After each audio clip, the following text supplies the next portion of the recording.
Seeing Dillon Danis in the middle of another chaotic brawl isn't exactly shocking anymore, but the scene that unfolded at UFC 322 still felt unbelievable. The moment things kicked off, it was clear that this wasn't going to be just another heated argument. It was pure mayhem.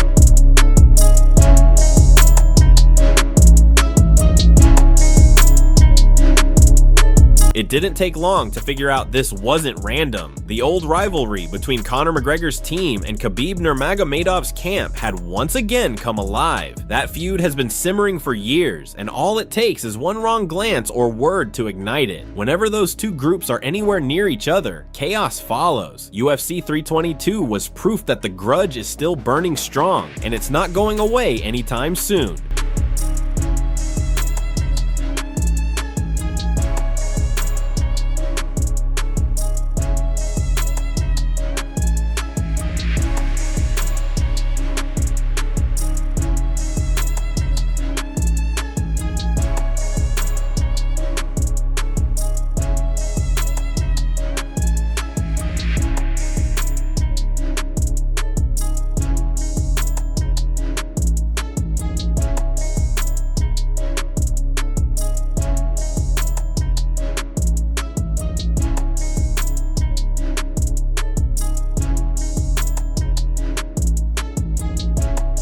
Once things finally cooled down and people were escorted away, all eyes turned backstage. During his post-fight press conference, Dana White explained what happened. He said security had warned him earlier that Danis was inside the arena, but sitting somewhere he wasn't supposed to. They asked if they should remove him, but because he had a valid ticket, Dana told them to just keep watch.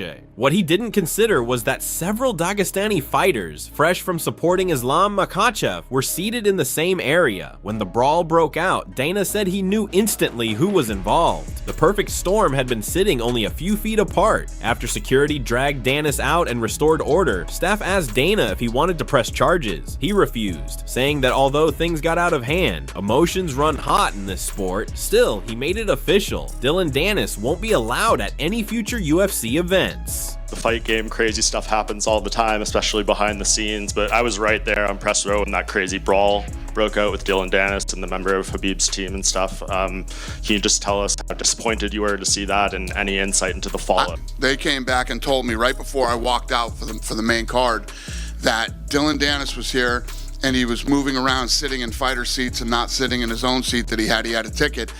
And they said, do you want us to throw him out of here? And I said, he has a ticket? And I said, yeah. And, you know, they told me, they said, Masvidal said he's going to fuck him up on sight. And I said, well, where's Masvidal sitting? He said, well, he's 6 or 7 rows away from Masvidal. I said, well, if the guy has a ticket, let him sit in his seat and let him do what he's doing and keep an eye on him. It never even crossed my mind, as stupid as this could be, that the entire Muslim Brotherhood was here tonight in the first 5 rows for Islam. And as soon as it broke out, I was over on the other side and I go, fuck, I know exactly what that is. I knew it. And yeah, you will never see Dillon Danis at a UFC fight ever again. Yeah, I was gonna say he's wanted badly to come in this company, and he said you guys don't want to sign him because he makes too much trouble. I guess point made. Well, that and a lot of other reasons, yeah. But yeah, you'll never see him at another fight. So they called me from downstairs and they said, we got him down here. Do you want to press charges and have him arrested? And I said, no, we don't want to press charges. This is the fight business, man. You know how I feel about this shit. You know, and I could have prevented this tonight, and I messed up. Yeah. Anyone else get arrested or anything like that in the fall? Not that I'm aware of, no. Okay. We're not pressing charges. I'm not speaking for MSG or right.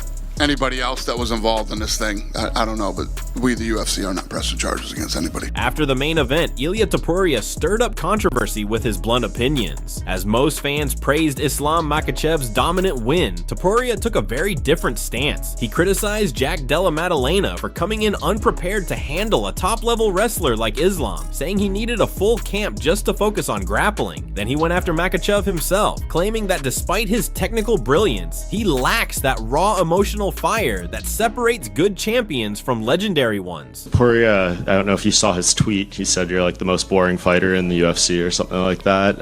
I know you said to ask you about him after the fight at Media Day.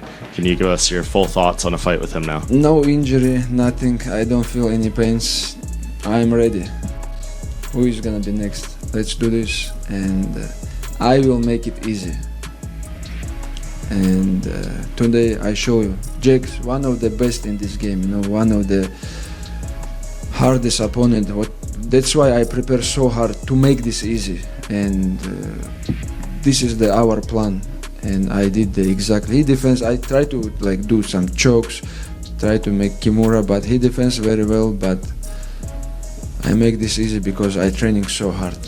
Now, Islam Makhachev's path forward looks both exciting and uncertain. Both he and Topuria left their old divisions behind and claimed new titles at higher weights. Makhachev destroyed Della Maddalena to become welterweight champion, while Topuria took the lightweight belt by defeating Charles Oliveira after Islam moved up. The two now sit at the top of their respective divisions, and fans can't stop talking about the possibility of them eventually meeting again. Shavkat Rakhmonov, still undefeated and ranked 3rd at welterweight, also had something to say. He congratulated Islam on his performance, but warned him that the real challenge at 170 pounds is still ahead. Meanwhile, during the same press conference, Dana White confirmed details about the upcoming UFC at the White House card. He clarified that despite the date, Independence Day, it won't be a USA versus the world event. His focus is to stack the best possible lineup. When asked if Makhachev could headline, Dana didn't rule it out. He even hinted that Islam might soon enter the conversation for greatest of all time if he keeps dominating. And with potential matchups like Rakhmonov on the horizon, that legacy could be closer than ever. I'm getting the sense we're going to hear the words White House quite a lot from fighters over the next few months. Islam is already calling for that. Could Islam end up on the White House? It's a possibility. We're talking about GOAT talk here, depending on what he does in his next couple of fights. Does it have to be America versus the world themed and stuff like that? Would you be happy putting a non-American main event That's up? not America versus the world. It's what's the best card we can... The women's co-main event gave fans another showcase of Valentina Shevchenko's elite skill. From the moment she faced Weili Zhang, her size and experience were obvious advantages. Zhang landed some early shots, but Shevchenko dropped her quickly, controlled her on the mat, and scored her 60th career takedown. A huge milestone that shows just how long she's been at the top. As the rounds continued, Zhang kept pushing back, trying to use her speed and striking to stay in it, but Shevchenko's control on the ground and relentless pressure made the difference. Even when she wasn't landing big damage, her dominance in position and pacing kept her ahead. By round 4, she loosened up, started mixing her striking, and reminded everyone why she's still one of the most complete fighters in the sport. Earlier in the night, welterweight prospect Michael Morales made a massive statement by finishing Sean Brady in the first round. Ranked 8th going in, Morales showed world-class composure, tagging Brady with sharp punches before pouring on the pressure for a clean TKO. That win pushed his record to 19-0 and had fans calling for him to get a title shot soon. He even called out Dana White after the fight, asking for that chance. And based on his performance, it's hard to argue against it.